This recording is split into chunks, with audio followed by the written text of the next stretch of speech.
Hello, beautiful souls. Thank you for joining me today. It is March 26th, 2023. I am joined today with the wonderful Hillis Pugh. How are you today, Hillis? I am good. It's Sunday. It's a chill day. I had a busy morning, attending to other beings, Yeah, to make sure that they received what they asked to receive today. So I'm very appreciative of having that space.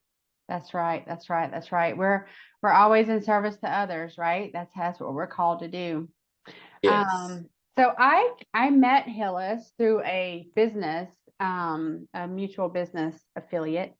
And right away we had a connection. And I said, because if this is the first time you tune into Healing Disclosures, I was downloaded my earthly mission from Source Creator last year.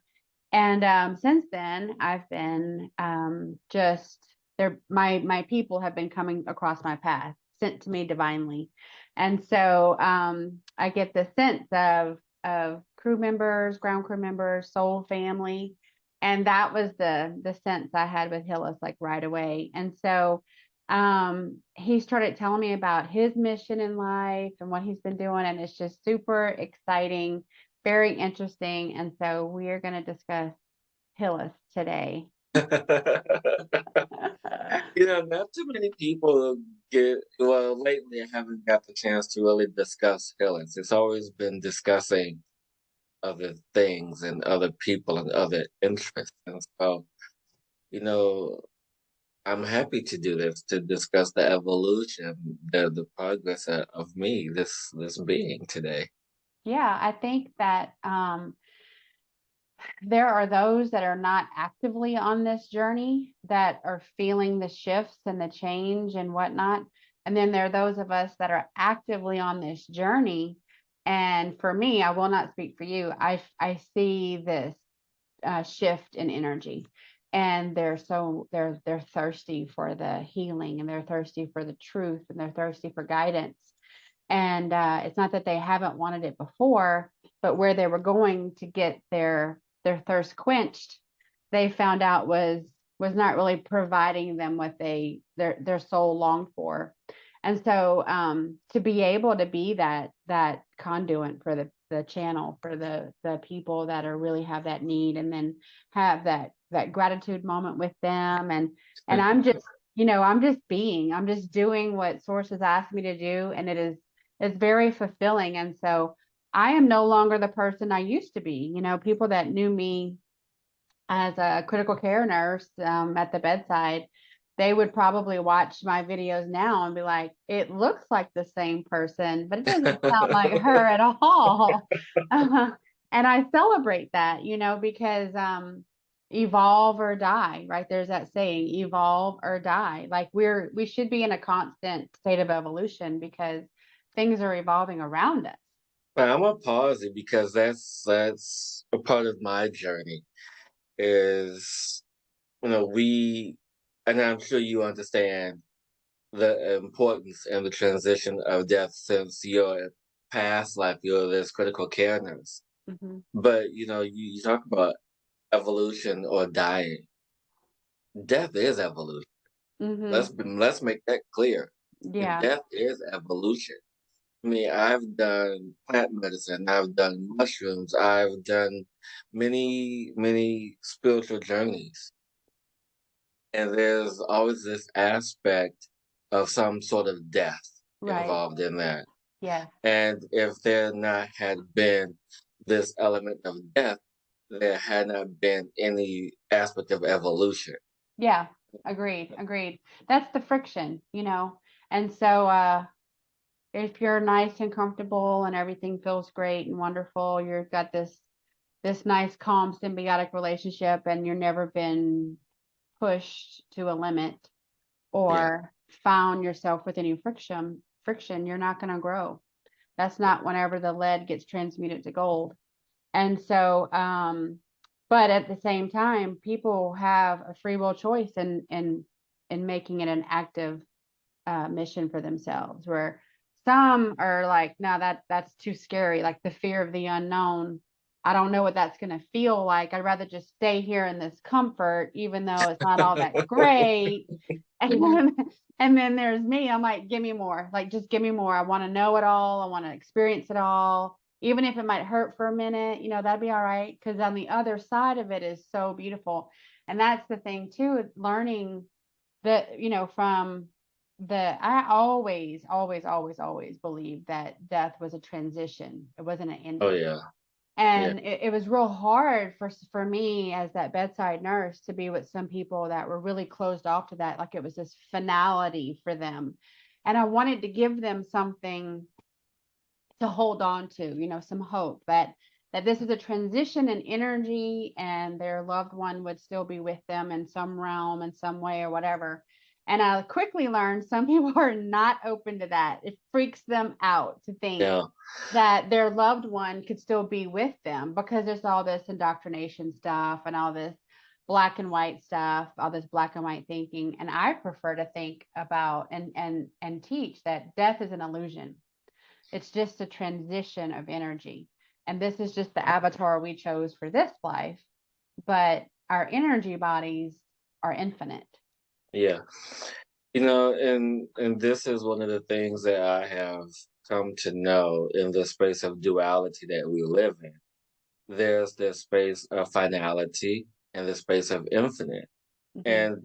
And to be the person that I am, there's always this fine line that I have to walk Mm-hmm. to understand both worlds, to understand both aspects of duality, this double-edged sword that we walk every day.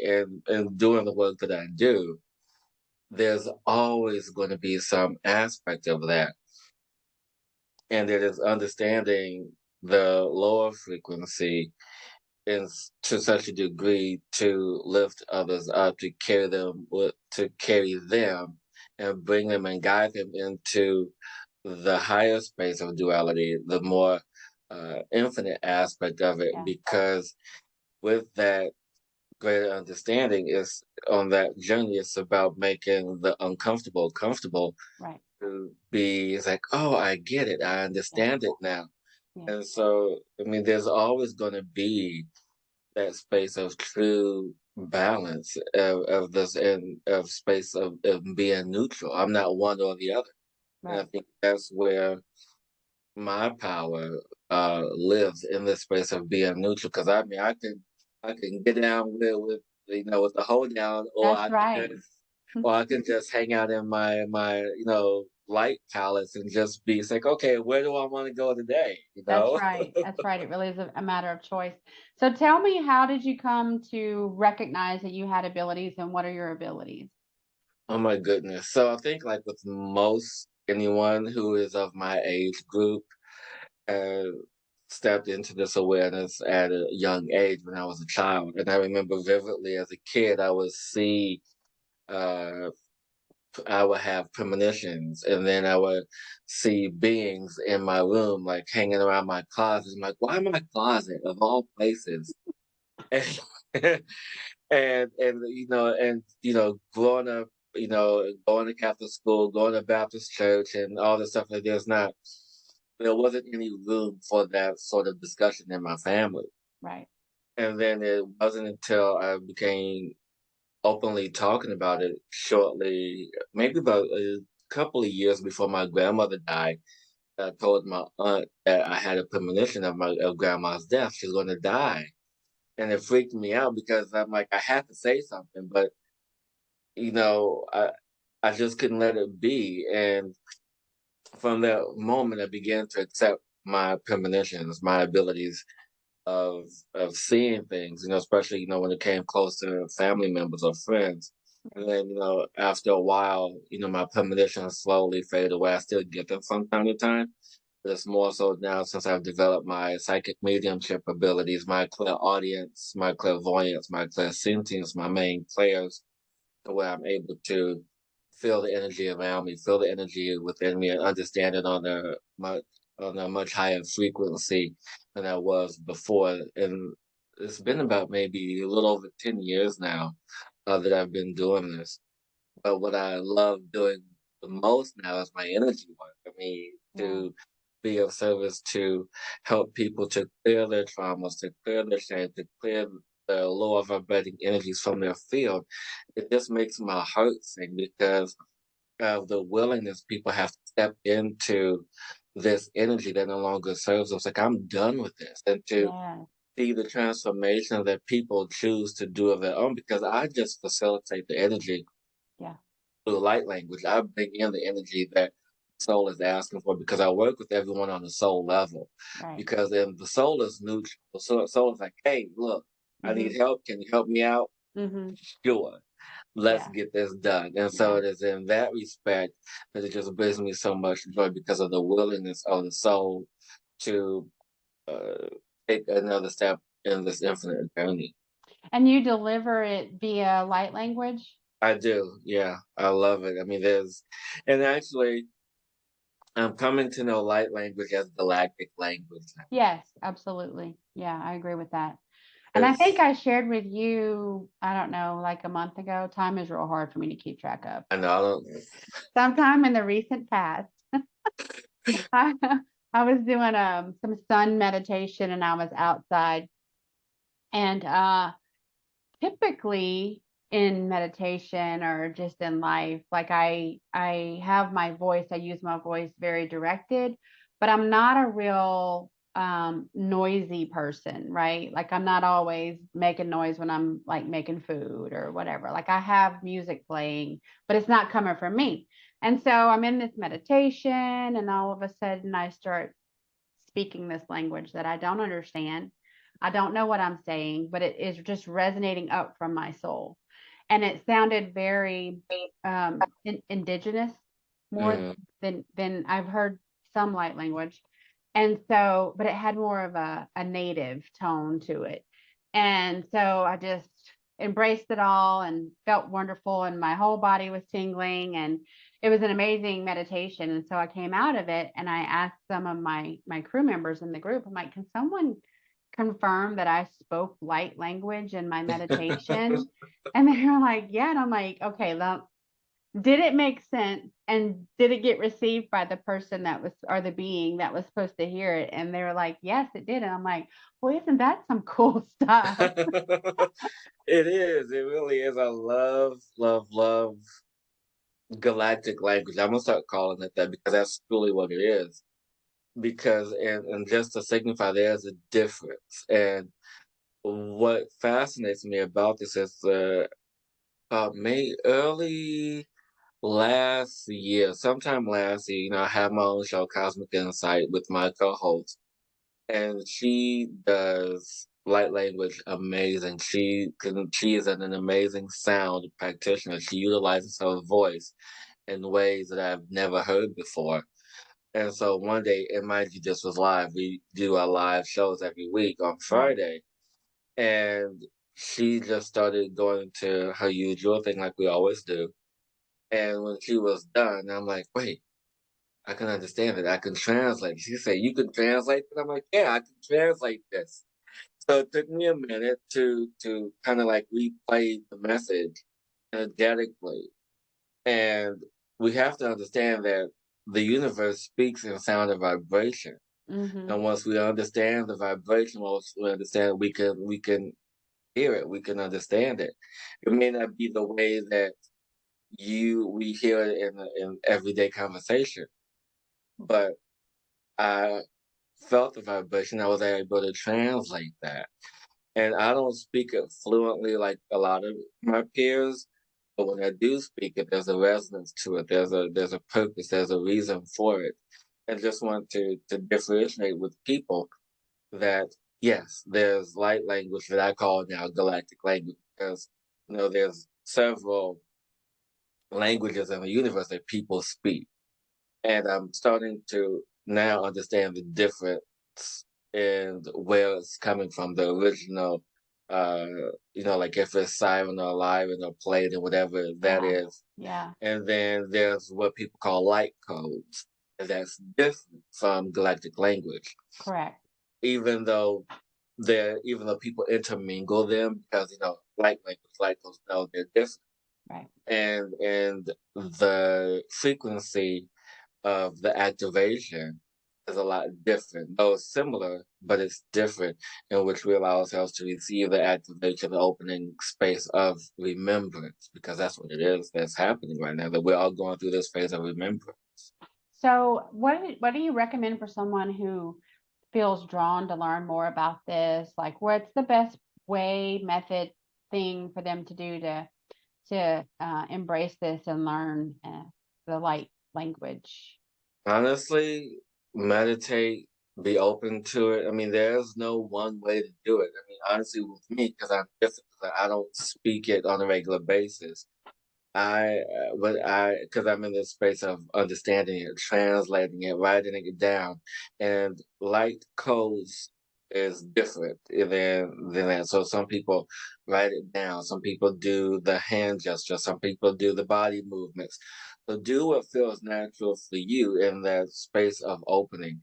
If you feel a tickle in your throat, and if you feel something weird come out, like, oh, okay, this is what this is. Or if you feel your hands moving in a particular way. I mean, there's all these different things that you Yeah. do. So just listen to yourself. There's no one way. That was also something. Now that you mention it, I didn't think of it before, but I was using my hands in a different way in that meditation. It was the hand movements that actually started first. And, I was just feeling the energies flow and all of that. And then the sound started to come out. And like I said, I didn't have a cognitive knowing of what I was sending out there, but my soul, I just felt that it was this gratitude and love and openness, that was the emotion of it. And it's really Yeah. more of an emotional uh transference, right? So you receive in this energy, and then, like, for me, I was in meditation. I didn't realize that was going to happen, but it was like the emotion, the energy of it just can't had to come from my soul. It wasn't coming from my brain, I can tell you that. Yeah, the brain just kind of interprets it through the energetic field. And what I find fascinating about all of this is, I kid you not, and that maybe it was mushroom language. I don't know. There Could was one be. time I was on a journey with my shaman, and we were doing a caminata, which is a power walk through this natural forest. It was me and all my other brothers and sisters just walking through. We all had taken mushrooms, and there was a point in my walk where I was hearing English, but it sounded completely foreign to me. Really? Yeah, that makes Like, sense. what is that? And so it's sometimes you have to allow yourself to step out of what's normal Yeah. to really feel what is in alignment for you. And it's just amazing that the things that we allow ourselves when we open up to the full capabilities of the body. Yeah, I do have a lot of find myself in conversation now where, you know, um, those that are just coming out of that matrix 3D mentality, and they want explanations of certain things. And I'm like, look, there's not a 1, 2, 3, 4, 5, 6 explanation of these things. This is not in a syllabus in a university. Like, this is not that kind of context. This is energetic downloads that I've opened myself up to. I open up my chakras to, and my guides are saying, "Okay, you're ready, and you're going to get this information." And then you just get it, and don't freak out about it, and also try to process it. And that's that teetering. I'm dealing with a lot of people right now that are, they're really, really, really feeling themselves pulled, almost pushed with all the energies out of Yeah. their norm. And they're like, what is this? I think I like it. I think it feels good, but I don't know. And that's the thing. Like, we don't have to They want know. someone to explain it to them. Yeah. Yeah. Yeah. Like this culture, you had to know, like, you got to do this, you got to do A to get B, and you got to do A and B to get C. And that's not how it works in the galactic. That's just not. No, not at all. I mean, eventually, and what was I watching? I was watching something on Gaia TV a little bit ago, and it was something about ancient civilization, about ancient cultures. And one of the fascinating things was how they had, the Tower of Babel, and how the Tower of Babel was a school, and how, we were all learning this universal language and doing this and that. It was so fascinating. And because of the people who were in charge, they didn't like it, so they kind of like Yeah. took down the tower. And I'm like, man, so you mean we're stuck with this old bastard language? It doesn't even make sense in this realm. No, and the thing is, so what's interesting about this is that as I was, and I want to have more time to really study this, because when I when I first started doing uh galactic language or light codes, that carry the energy, it was more so of an understanding of what it is and how I'm gonna do it, and what's coming in. As I started to draw the symbols, I'm looking at some of the characters. I'm like, hey, this resembles Chinese or Japanese writing. And then and it dawned on me, say, Japanese writing is older than most known languages of today. And I was like, oh wait, then you have the hieroglyphs, then you have the hieroglyphs from Egypt, hieroglyphs from Samaria, hieroglyphs from Yeah. this. I'm like, it's all light codes, it's all language, it's like if you were living on a planet and you wanted everybody to understand what it was, you would draw Draw pictures. pictures. Yeah. And that's the thing too that I find the most um calming and confirmation is that no matter what culture or what continent, what country, what times and space, you can go around and see similar hieroglyphic paintings Yeah, of galactic help to the beings on Terra, on Earth. They assisted us to be who we are right now. They yeah, were, I don't want to hear anything about, oh, the aliens are coming to kill us and all that kind of stuff, because if they wanted to annihilate us, they could have done it a long, long time ago. We yeah. It'll we be have had super their, easy. yeah, super easy. We have been getting their assistance blindly for ever, since Yeah, ever. Yeah. And so I love it though, because I'm like, oh yeah, because in Sardinia we have evidence of this elite archaeology, and it's got math built into it, and they say, well, these equations didn't come around for however many years. Well, that's for your brain, but for the galactic brain, they're way, way, way ahead of us, way ahead of us. yeah, And then yeah. you I go to a mean, different part of the world and you see something very similar, and you're like, huh, so where did their help come from? Because they weren't able to communicate back then. It all came from above. It all came from, yeah, yeah. And that's this aspect, this piece of humanity that we're walking into right now is just phenomenal in terms of how much do we really want to know, and how much do we actually know? How much, are we going to allow ourselves to be opened up to know? exactly. It's just, I feel like I'm in a giant puzzle box, Yeah. and Yeah. I feel like I'm putting all these little tiny little jigsaw pieces together, and I'm like, how long is this going to take? Right. But at the same time, I feel like I found that one piece of the puzzle that makes it such a beautiful picture. It's no longer this jumbled mess before me without any rhyme or reason to it. That's how I feel like the Matrix was. Like I couldn't make sense of what a lot of people thought was really important or profound. Like it just, the whole thing confuses me. The less time I can spend dealing with that, the happier my soul is. And I've always been that way Yeah, because of my lineage and who I am and what I was meant to do. And so when I get to tell people like, you have a higher self that is always going to work in your highest and best good, that is definitely neutral and always there with you. That's where you lean into for questions. That is who you go to for questions. Don't ask the noisy people around you. You go within, you take your power back.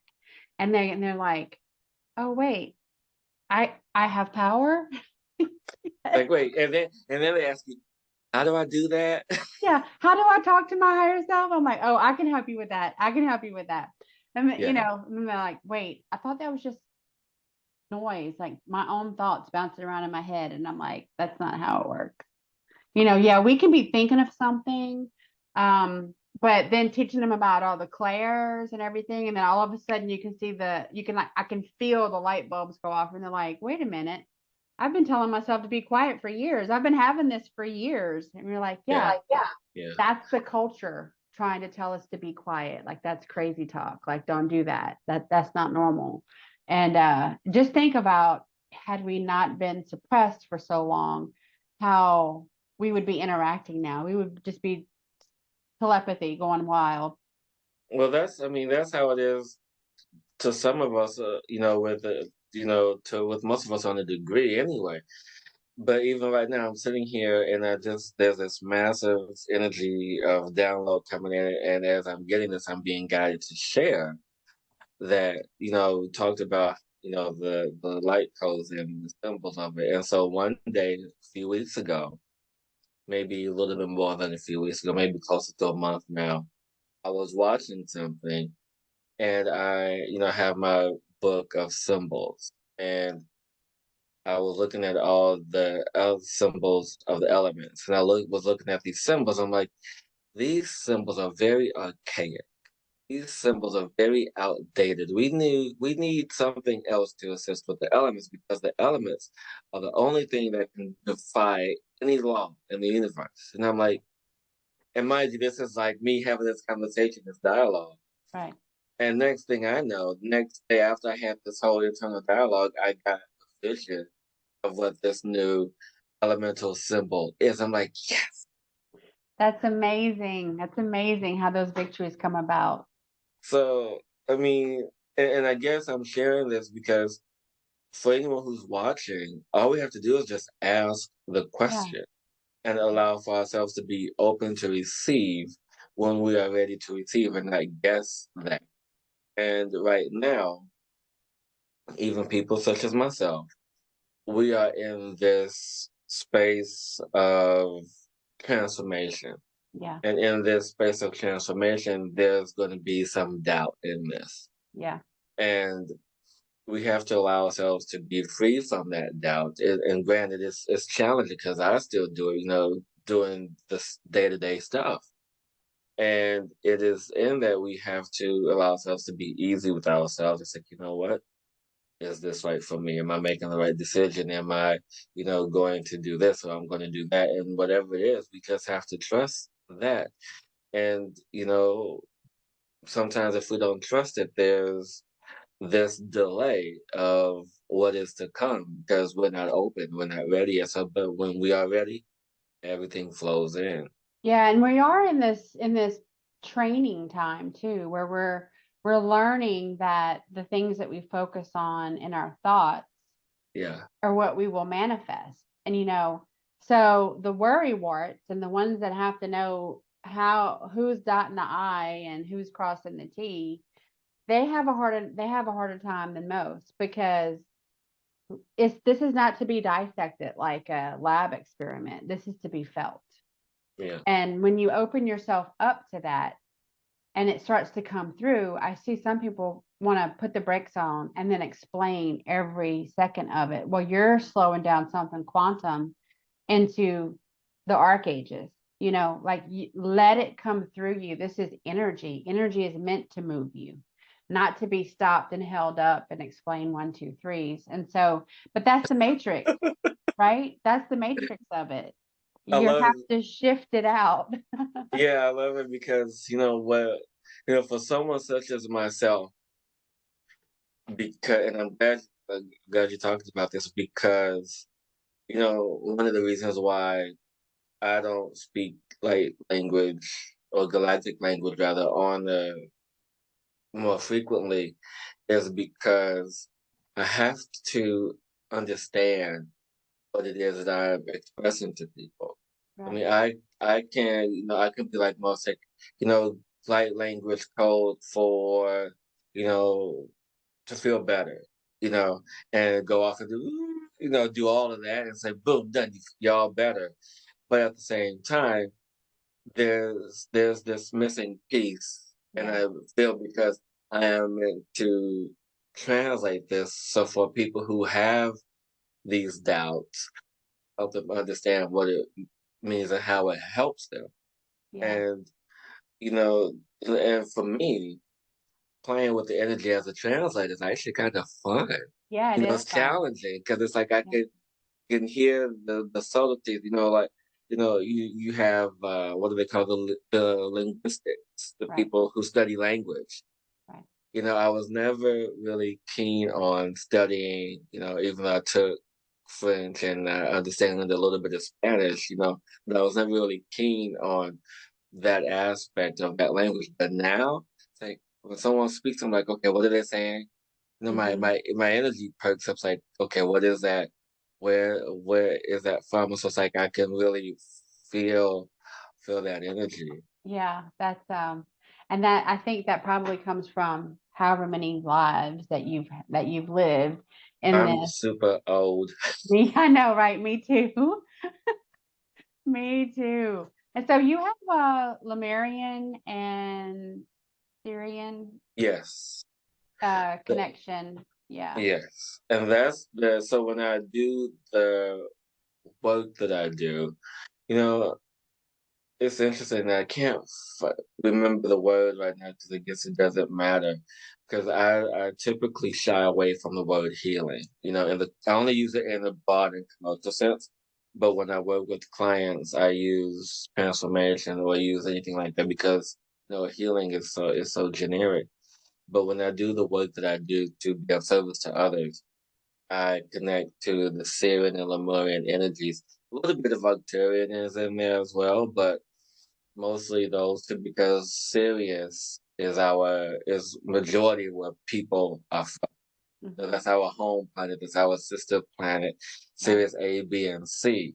Right. And so it is in that energy that I allow for the energy to move through me to be Yeah. of service. And the reason why it's a Lemurian connection because Lemuria is the first, and I say present tense because everything is as it is. Everything is still in existence. Is the first civilization through the Syrians Right. because they were the first ones to descend here on the planet. Yeah. And through their time here, they transformed themselves to suit the environment and became something else. Yeah. So it's fascinating as I see these pictures of that time, come before me. The journey that the spiritual journey that I really got very serious about a few years back. I first picked up a work your light oracle deck, and I thought, I would work some tarot into my intuition training. And I kept getting this Lemurian card and these images, really, Lemurian images or whatever. And I felt it. I didn't understand it as much. And so as I've gone along this journey, of course, I encounter new energies and new people all the time. Well, I learned that there's some very long lineage connection to the Hunas.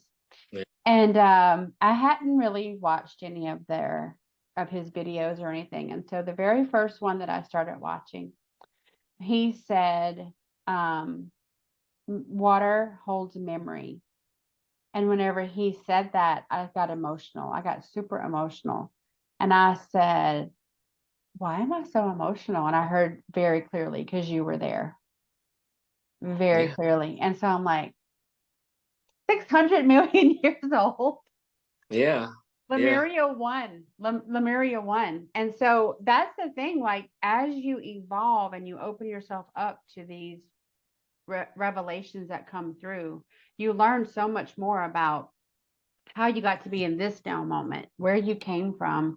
And I always advise, like, we don't want to live in the past because that was a lesson for us to learn. You learn the lesson and we're moving forward.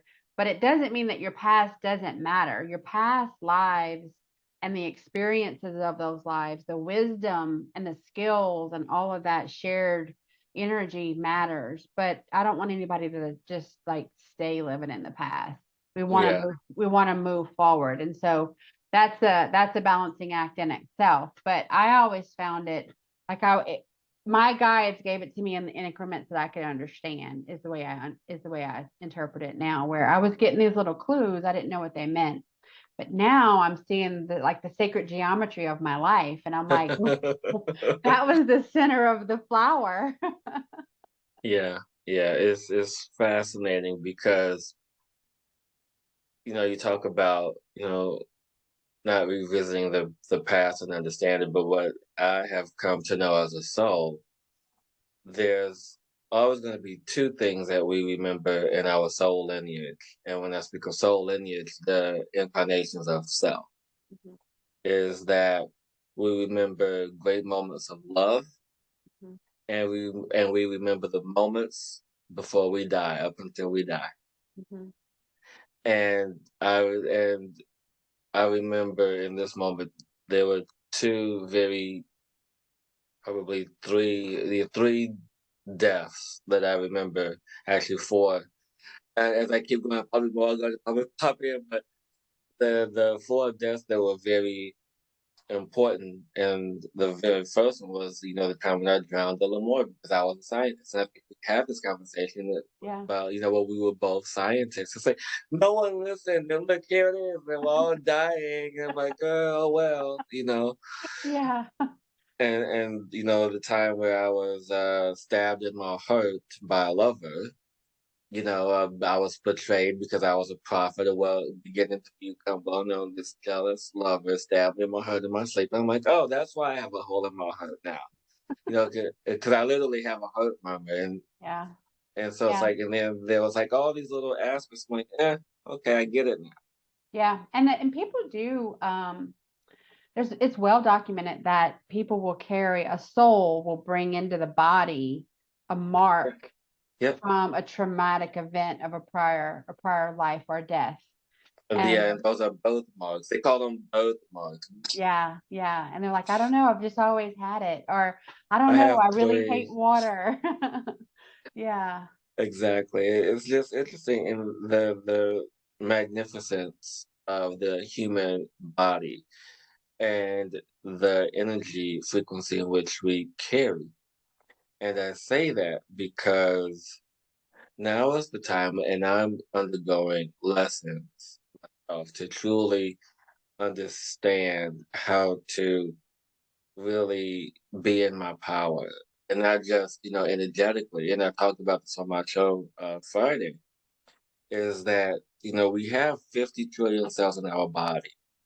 And when I first started collecting crystals, one of the first crystals I had was labradorite.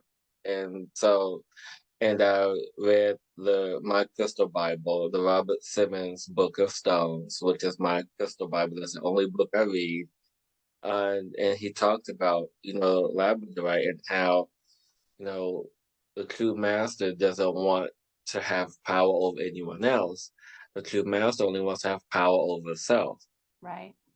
And I read that years ago, and I interpreted it one way, Yes. as being able to, have master my energy, master this, master that, and not be this dictator, if you will. And I'm like, yeah, because I don't want to have control over anyone else. That's never my purpose. But years later, in this, now, is that I've learned that, the true power is really understanding self, and not just energetically. Because as most beings of light, the people that do perform the work that we do, we spend a lot of time in the higher realms, in the higher energy fields, in all of this. And about a couple of years ago, I said to myself, it would be really amazing to bring all of that into this. Hmm. So now I'm learning how to have power in this body, Yeah. to, understand every single cell, to understand every single aspect, to understand all the muscle movements, to understand all these various functions, and to hear the body. Because when you go inside and you hear for the different tones, the different vibrations, the different frequencies, you then can know. And trust me, it's a lot of sounds going on in here, so it's a Yeah. lot to listen to. Yes. And so when you hear something or when you're listening for something, you know if something is off or not. And so that's where I'm at personally. Yeah, yeah.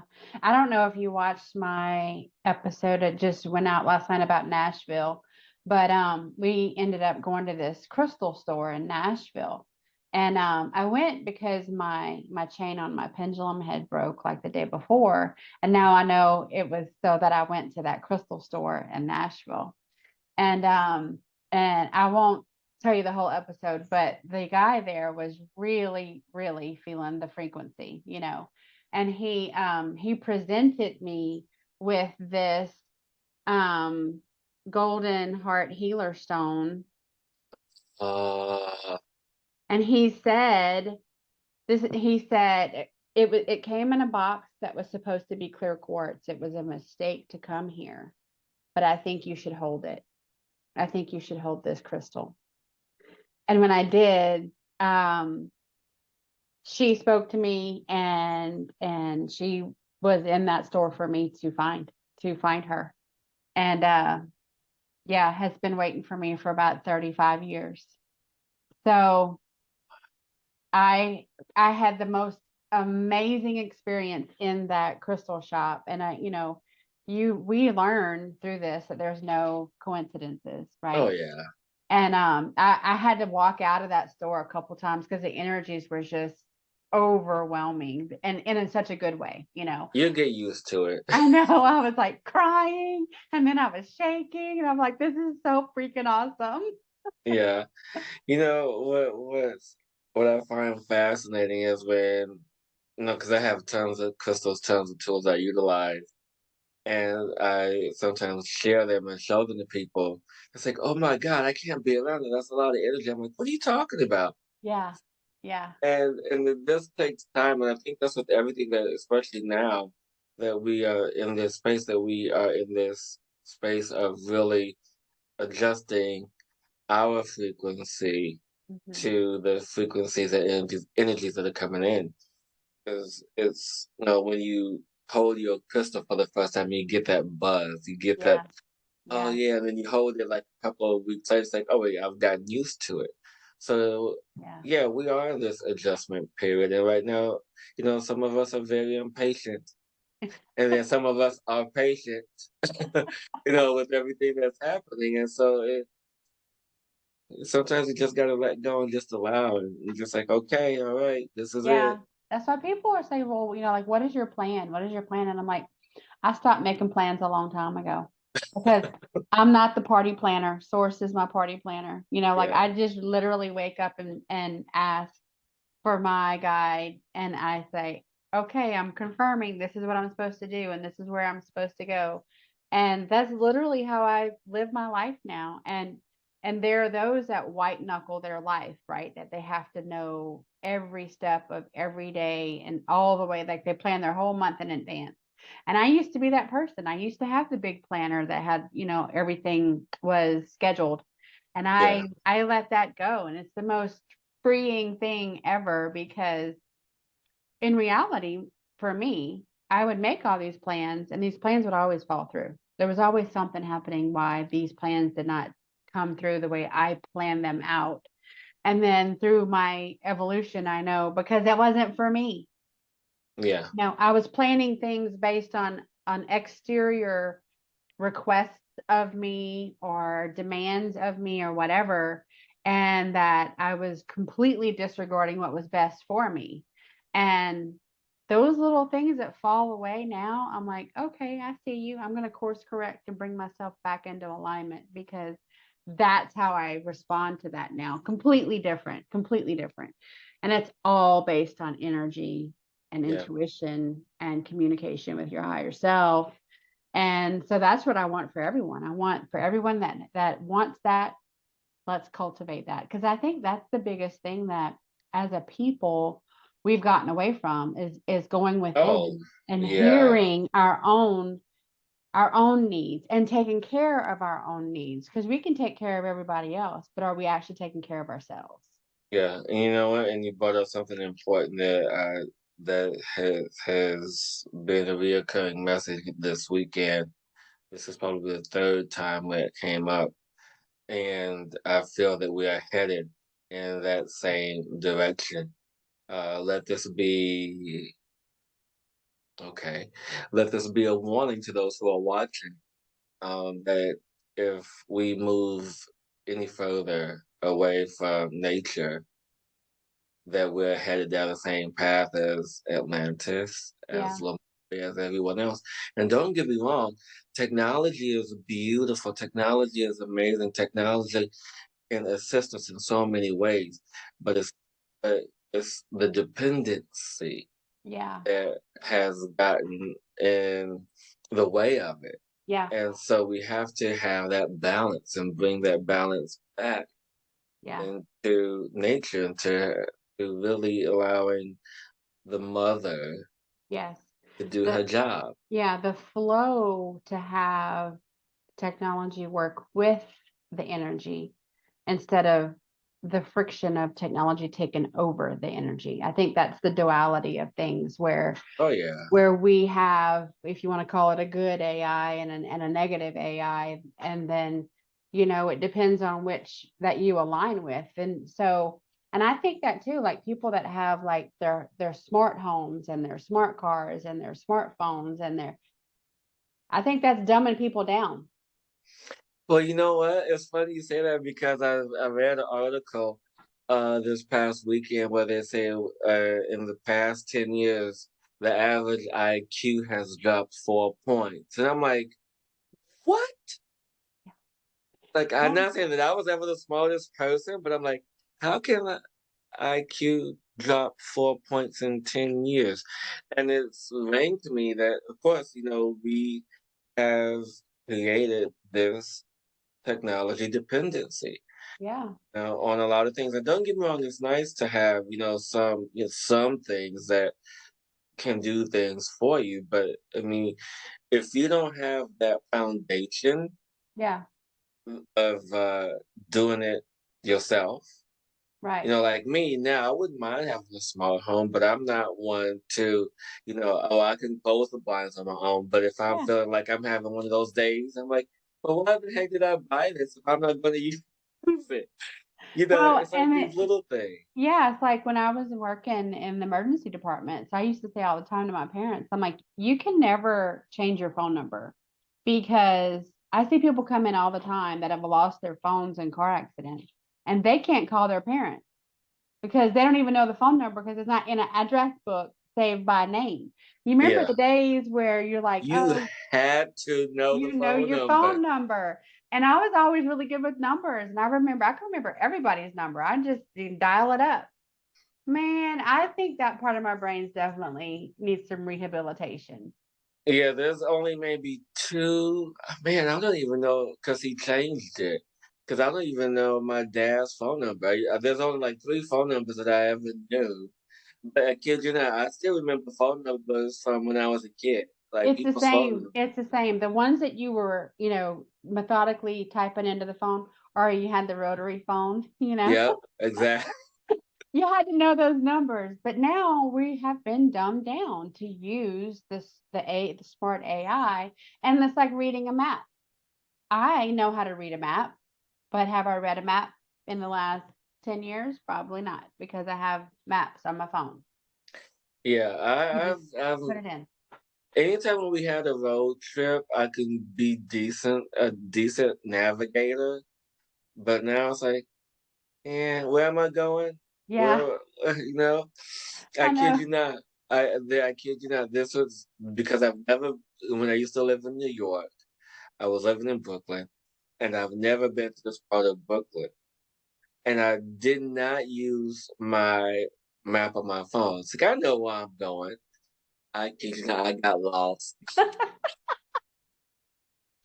I'm Yeah, like, oh, well, maybe I should turn on the maps on my phone so I know where I'm going. yeah, But yeah, it's these little things that we have. And so in order to really bring harmony in, we have to understand that nature can work with technology.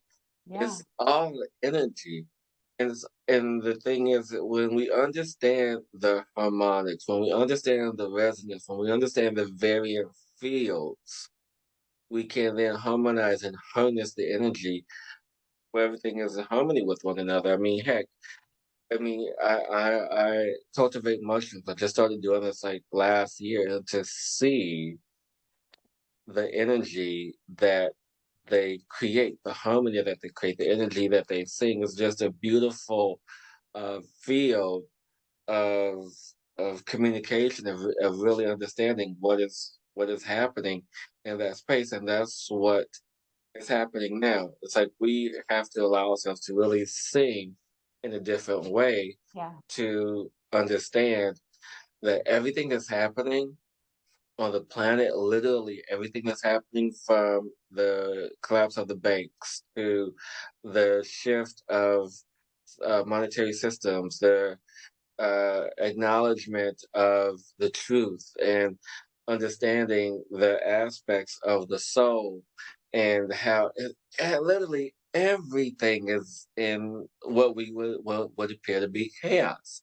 But in the space of this illusionary appearance, we have to allow ourselves to, as you talked about throughout the show, connect to your higher self and say, what is true for me in this moment? That's right. Do I resonate with this? Do I not resonate with this? And it's in that field of resonance that we can be more, what's the word? Oh, I can't think of what it begins with the D. Discerning. Discerning. Discerning of where our energy goes. Yes. Yes. Yes. Well, where can people get in touch with you, Hillis, for your services? Well, they can get in. They honestly, you could just type my name in Google and you can find me, because I'm the only Hillis Pugh in the world. But to but to all about me, to watch some content, people can go to taplink.cc/Hillis Pugh. Go there, you find all things Hillis, everything from my social media to my show to live videos or recorded videos. It's just all there. Okay, great. Well, we'll have that link down in the description box too. This has been a pleasure. I really enjoyed talking all things Hillis with you today. Yeah, I appreciate it. I really do. I mean, honestly,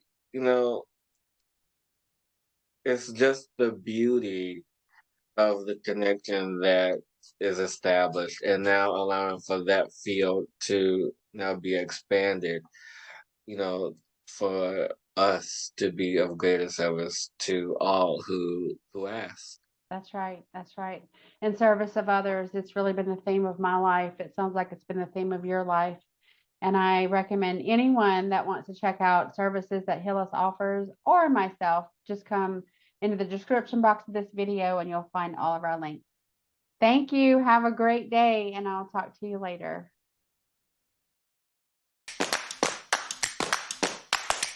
When I want to be grown up, I want to play hockey. I want to be a DJ or a dancer when I grow up.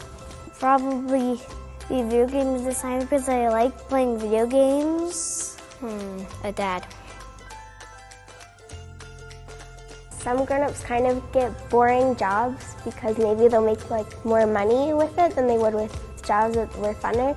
If you're doing the job that you do like, then you're not really working any day. You're not really working at all because it's something that you actually like. It's not something that you don't like. I mean, of course, as a kid, I wanted to be in the majors. I wanted to play Major League Baseball or basketball. Of course. I just remember I wanted to be a boss. It didn't matter what kind of boss. I just want to be a boss of someone. Yeah, I mean, I dreamt about traveling the world. I mean, nobody wants to stay at home all day. And one day I was just like, I can't do this. I don't know how to travel with my kids. I don't see a way to go anywhere. There are times in life I just all of a sudden realize I'm just here. I'm just existing. That I'm not progressing anymore. I think as kids we have all these amazing dreams. Generally, as people get older, you get caught in that rut of, well, I can't do that, I don't have the money, or I don't have the time freedom. And network marketing actually has fulfilled all of those dreams for me. I now can see that it's okay to dream and it's okay to have hope for the future, because really before I just didn't think it was possible. For me, network marketing has introduced me to a lot of friends that I never would have met otherwise. What I'm doing now, I'm able to give people hope. Everything is in your control. Your happiness is in your control. Your future's in your control. How much you make is in your control. I've traveled to almost every continent around the world. Not only can you go to see a phenomenal area, but you have a purpose. You already have friends in that area. You have to put the work out there. What you put out there comes back. Yeah, it was 100% the best thing that you could ever do. Have a home-based business, but you get to build your dreams. You get to go live your dreams.